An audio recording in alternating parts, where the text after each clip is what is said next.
Hello students. आज का topic है पावर इन एसी सर्किट और द पावर फैक्टर। बच्चों इसमें क्या होता है कि करंट, वोल्टेज और इम्पीडेंस जेड, इसको हमें रिलेट करना होता है पावर फैक्टर में। इसी के थ्रू हम क्या निकालते हैं, पावर। ओके, जैसे कि हम जानते हैं, हम एक इक्वेशन पढ़ के आए हैं, V is equal to V M sine omega T. Okay, ये क्या होता है कि आर एल सी सर्किट जो होता है उसमें ये वोल्टेज की वैल्यू आती है निकल करके V is equal to V M sine omega T. Okay अच्छा, और नेक्स्ट क्या होता है कि अगर हम आई इम्पिडेंस के थ्रू वैल्यू निकालें वोल्टेज की टर्म में, तो बच्चों ये आएगा I M is equal to V M upon Z. This is the value of current in R L C circuit where five is equal to tan inverse X C minus X L upon R. Okay बच्चों, x सी circuit के case में impedance होगा और X L inductance के case में impedance होगा, और R is the resistance of the conductor. Therefore the instantaneous power P supplied by the source is P is equal to क्या होता है बच्चों, वी आई। और वी आई के केस में हमें क्या करना होता है, वी वोल्टेज की वैल्यू पुट करनी होती है और आई करंट की वैल्यूज पुट करनी होती है। और जैसे कि हम जानते हैं कि वी इज इक्वल टू होता है V M sine omega T and I is equal to होता है I M sine omega T plus five. Five is the phase difference of angle. जैसे कि ये होता है कोई एक साइन वेव होगी, साइन वेव चलती है तो इसमें क्या होता है, एक जो फेज डिफरेंस आ जाता है पाई बाई टू या फिर 180 ऐसे करके, तो उसको हम क्या बोलते हैं, फेज एंगल या फिर phase difference. Then V M I M is equal to, then P is equal to V M I M by two bracket cos five minus cos two omega T plus five.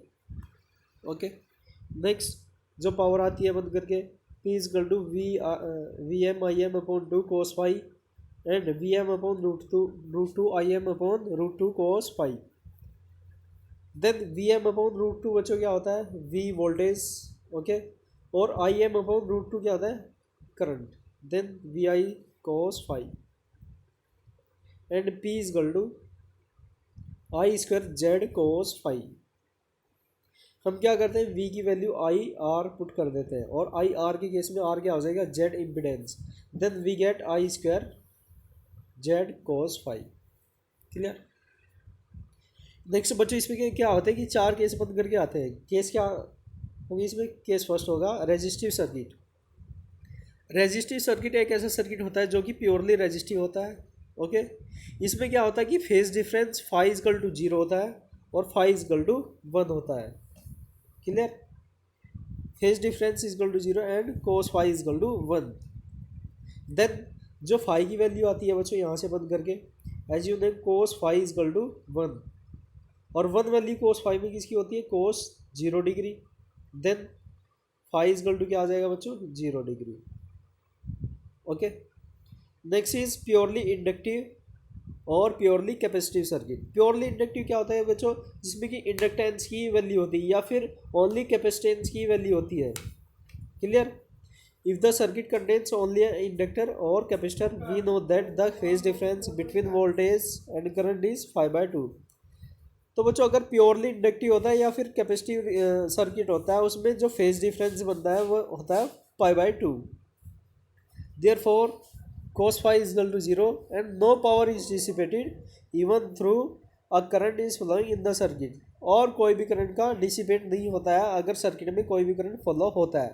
This current is sometimes referred to as wattless current. इसको हम क्या बोलते हैं, वोटलेस current भी बोलते हैं, क्योंकि इसमें जो करंट होता है उसकी जो डिसिपेशन होता है वो जीरो होता है। Clear.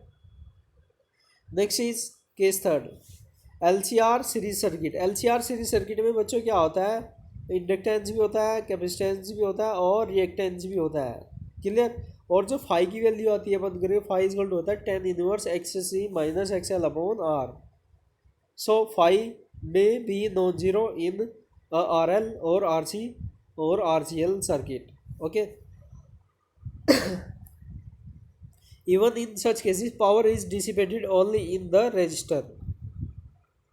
okay, next is power dissipated at resonance in LCR circuit at resonance। तो बच्चों रेजोनेंस की कंडीशन कब होती है, जब इम्पीडेंस जब कैपेसिटिव रिएक्टेंस और इंडक्टिव रिएक्टेंस जब कैपेसिटिव रिएक्टेंस और इंडक्टिव रिएक्टेंस इक्वल होते हैं, तब क्या बनता है बच्चों, power dissipated at resonance in circuit. तो ये बन जाएगा 0। Okay, and then phi is equal to 0, so cos phi is equal to 1, then P is equal to I square Z. Okay, और जेड के प्लेस पे आर भी रख सकते हैं हम। That is maximum power dissipated in a circuit through R resistance at resonance. Okay बच्चों, no thanks, I hope कि ये लेक्चर आपकी समझ में अच्छे से आ गया होगा।